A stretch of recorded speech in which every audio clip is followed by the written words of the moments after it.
नमस्कार दोस्तों, मैं हूं डॉक्टर मनोज शर्मा, कोटा राजस्थान से।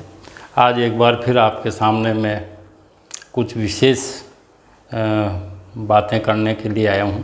और आप जानते ही हैं कि स्वास्थ्य के लिए एक्सरसाइज कितनी ज़रूरी है।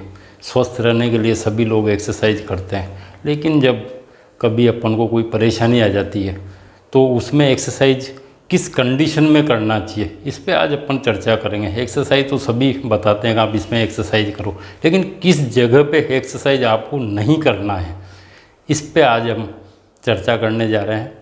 तो सबसे पहले कई फ़ोन कॉल्स मेरे पास आते हैं, लोग मुझसे पूछते हैं कि सर हमने एक्सरसाइज की, हमारे बैक पेन था और हमारा बैक पेन इंक्रीज हो गया पहले से।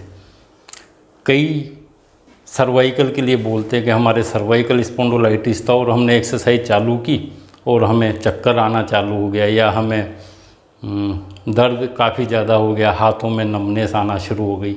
तो ये तमाम तरह की कंडीशंस हैं जो आप लोगों को, कईयों को फेस करनी पड़ती है। तो आप लोग अधिकतर टीवी पे, यूट्यूब पे देख देख के एक्सरसाइज तो कर लेते हो अपने सॉल्यूशन, जो समस्या है उसका सॉल्यूशन के तौर पे, लेकिन कई बार एक्सरसाइज करना आपके लिए मुसीबत बन जाता है। तो ये जानकारी आप लोगों को होना बहुत ज़्यादा ज़रूरी है कि एक्सरसाइज कहाँ पे करना चाहिए और कहाँ पे नहीं करना चाहिए। तो इसमें मैं बिल्कुल सरल और सिंपल भाषा में आपको ये समझाने की कोशिश करूँगा कि एक्सरसाइज आपको कहाँ पे नहीं करना चाहिए और किन कंडीशन में कौन कौन सी एक्सरसाइज करना चाहिए। एक्सरसाइज आज अपन जो चर्चा करने जा रहे हैं वो बैक पेन है, स्लिप डिस्क, साइटिका, कमर दर्द। इसके लिए हम चर्चा करेंगे कि इसमें, इस कंडीशन में कहाँ कहाँ पे अपन को एक्सरसाइज नहीं करनी है, कहाँ कहाँ पे एक्सरसाइज करनी है तो किस तरह की एक्सरसाइज हमें करनी है, इस पे अपन आज विस्तार से चर्चा करेंगे। तो सबसे पहले कंडीशन आती है आप लोगों के सामने कमर दर्द की। आपको कमर दर्द होता है, यदि आपको कमर का दर्द एक ही जगह पे स्थिर है, कहीं और जगह पे फैला हुआ नहीं है, तो आप कमर दर्द के बारे में जो भी एक्सरसाइज आप जानते हो या कर सकते हो वो आप बिल्कुल कर सकते हो, उसमें ज़्यादा आपको कोई परेशानी आने वाली नहीं है। लेकिन फिर भी इसमें कुछ सेलेक्टेड एक्सरसाइज होती है, जैसे मकरासन, सर्पासन, भुजंगासन आदि। ये लोग आप, ये विशेषकर आप करेंगे तो ज़्यादा बेहतर रहेगा। और भी यदि दूसरी कंडीशन ये आती है कि यदि आपको कमर में दर्द है, इसके साथ यदि पैर में आपके दर्द चला जाता है, तो फिर आपको सोचना पड़ेगा कि आपको कौन सी एक्सरसाइज करनी है, कौन सी नहीं करनी है, क्योंकि यही कंडीशन एक ऐसी कंडीशन है जिसमें आपको गलत एक्सरसाइज के कारण तकलीफ में बढ़ सकती है। तो अपन आज ये भी बताएंगे कि किस कंडीशन में कौन सी एक्सरसाइज इसमें नहीं करनी है, लेकिन मैं तीनों कंडीशन आपको एक बार बता देता हूँ। तीसरी जो कंडीशन है वो कंडीशन है यदि आपके कमर दर्द के साथ पैर में भी दर्द जा रहा है, सुन्नपन आ रहा है और जलन भी साथ में हो रही है। साइटिका की ये लास्ट स्टेज है, यानी डिस्क जो हर्निएशन होता है, बहुत ज़्यादा सीवियर पेन इसमें होता है। इस कंडीशन में आपको कोई सी भी एक्सरसाइज नहीं करनी है, इसका विशेष ध्यान रखना है। आप कोई भी एक्सरसाइज इसमें करोगे तो आपको तकलीफ बहुत ज़्यादा बढ़ जाएगी, है ना। तो आज हम क्रम से बात करेंगे। पहली स्टेज सिर्फ कमर दर्द। कमर दर्द में आपको कौन सी एक्सरसाइज करनी है ये मैं आपको बता देता हूँ। आए हैं एक्सरसाइज।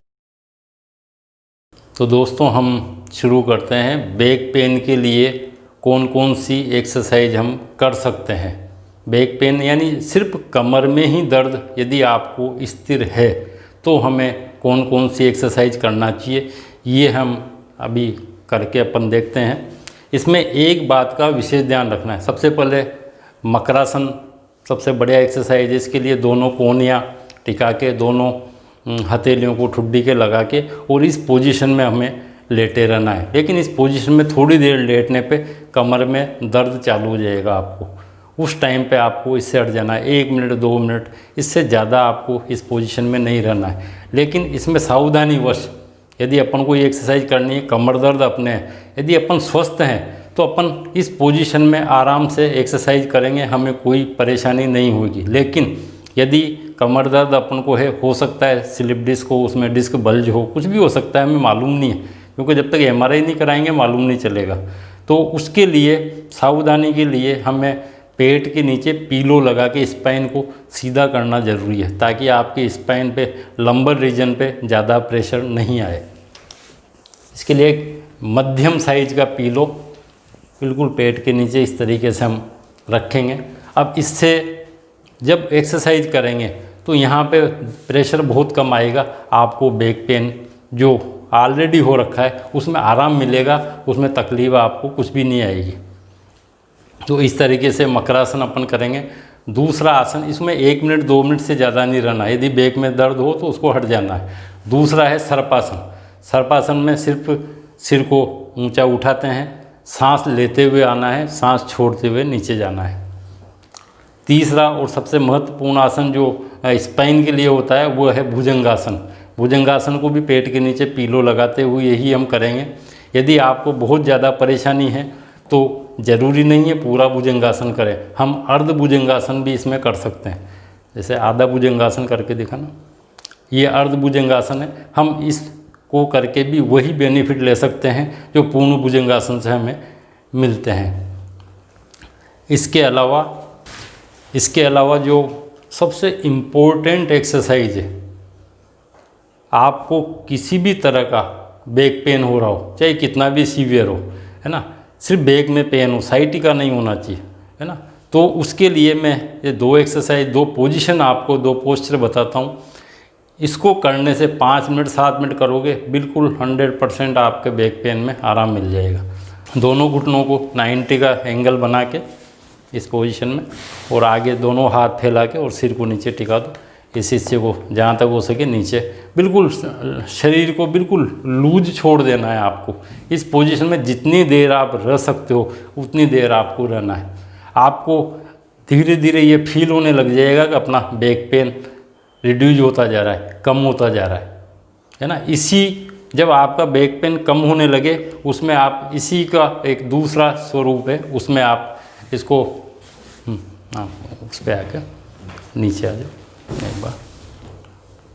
ये बेबी पोस्चर कहलाता है, बच्चे अक्सर इसी तरह से लेटे हुए रहते हैं। तो ये इसके लिए सबसे बढ़िया है, क्योंकि एक तो यहाँ पे प्रेशर आता है, स्ट्रीच आता है, और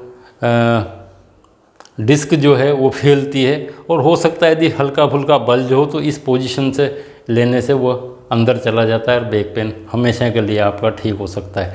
तो ये जो 2 एक्सरसाइज लास्ट में जो बताई, ये जो पोस्चर बताएं, ये बैक पेन के लिए रामबाण है, बहुत इम्पोर्टेंट पोस्चर हैं। मैंने हज़ारों लोगों को ये बताया हुआ है, और ये फिक्स एक क्रम है। इस क्रम में आप यदि एक्सरसाइज करते हैं तो निश्चित रूप से आपको आराम मिलेगा। सीधे लेट जाओ। अब अपन बात करते हैं दूसरी कंडीशन की, दूसरी और तीसरी कंडीशन की। दूसरी कंडीशन मैंने आपको बताई है कि कमर दर्द के अलावा दर्द जब आपके पैर में चला जाता है। पैर में कब जाएगा? जब डिस्क बल्ज, डिस्क हर्निएशन में कन्वर्ट हो जाएगा, तब ये दर्द पैर में जाएगा, है ना।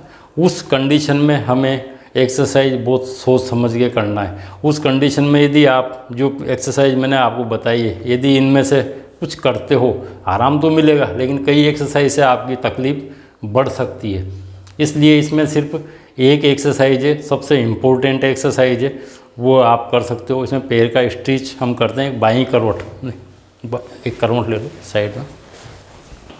इसमें साइड में हम करवट लेके और दोनों हाथ से पकड़ के इस कंडीशन में पैर को ऊपर जितना आप ले जा सकते हो उतना ले जाओ। इससे यहाँ पे ये स्ट्रेच होगा और आपके नर्व की इससे लेंथ बढ़ती है।